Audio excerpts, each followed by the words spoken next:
Yo, what's up mga guys? Time check. 12:10. 12:10 na. Papagyagpong ko na human niya akong kalaki. Uy, bungkag tanan. Sus. Ang problema rani guys, kanira eh. Gahi, ibisag nakaona, inigpislit mo, kaya di gyapon siya mo siga. Wala na yung problema guys. Ang tips sana guys, limpyuhan na nimo guys. Limpyuhan na nimo, baklaso na nimo tanan. Nya. Ang kanipod iyang sa fuel. Kani, limpyuhan po na nimo. Yan ang mutangan og WD-40, kinang gahi na ang spray nga na. Og kani ang iyang kuan. Singanan eh. Singaning yawa eh. Imot ko. U-box.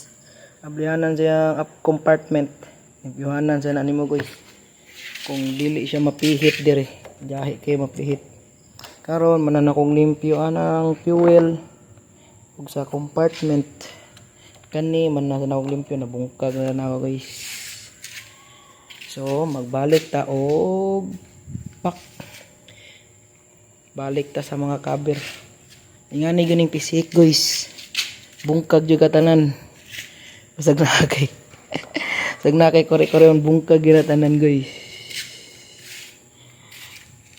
Nya maoro to guys, ako rang gi-share niyo unsa akong experience sa PCX.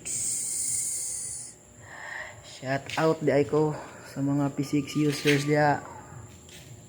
Katong kamao mo DIY. Okay kayo no? Okay kayo. Purting okay ha? Nope. Jangan lang ito ng PCX.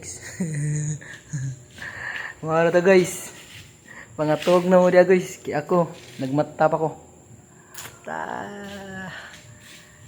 Goodbye Philippines and goodbye world. What? Did I? Sorry. Bruh. Good night guys. Good night Philippines. Good night Philippines and good night world. Sige guys, mga na to guys. Bahala na. Bye bye.